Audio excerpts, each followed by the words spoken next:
They say that everything happens for a reason. Well, if that's the case, then why did I have to lose 2 grandfathers in 2017? Why did my Nana develop Alzheimer's and pass away in April?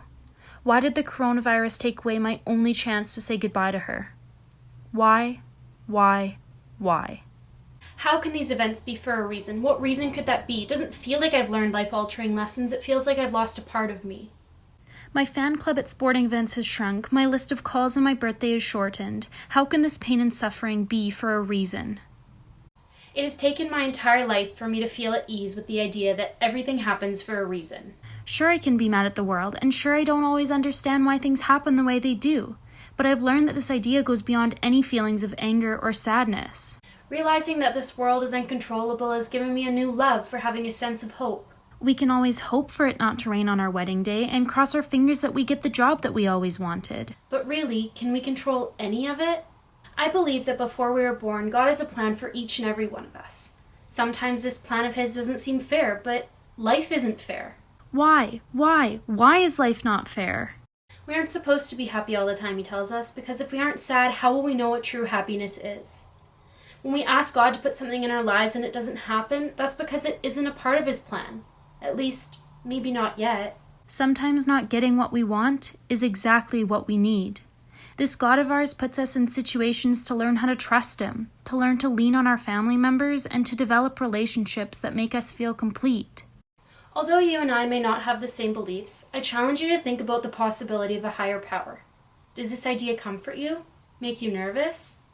The idea that someone is always there to help plan my life and guide me through it, although not always easy to understand, helps me to be in the best frame of mind that I can be.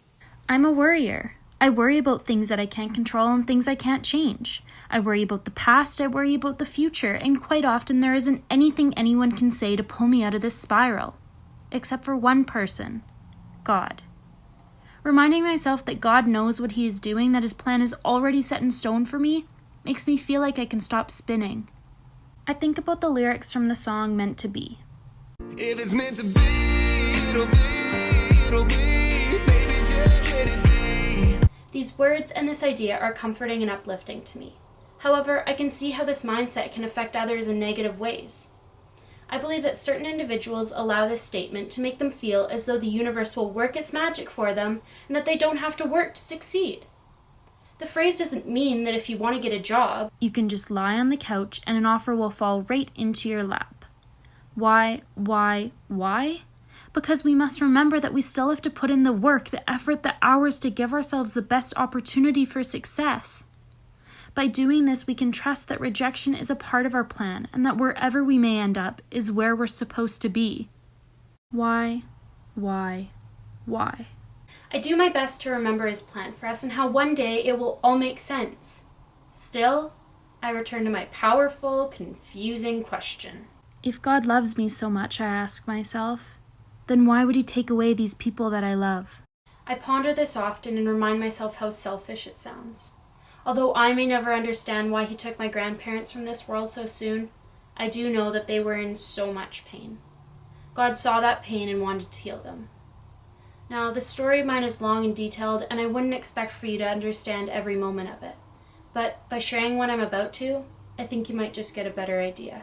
Without knowing that one of my grandfathers had a stroke and was found by a neighbor who came by to borrow a gardening tool, you would never know that because of this neighbor, we had an extra 6 months to spend with him and say our goodbyes.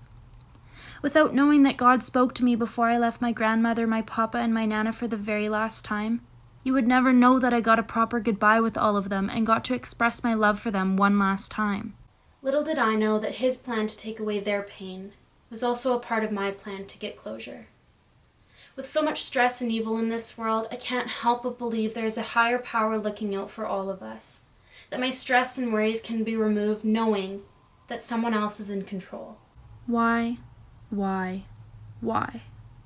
Whether or not you believe in a God, a higher power, or some other force in this universe, I do believe that everyone has someone or something ensuring that everything happens for a reason.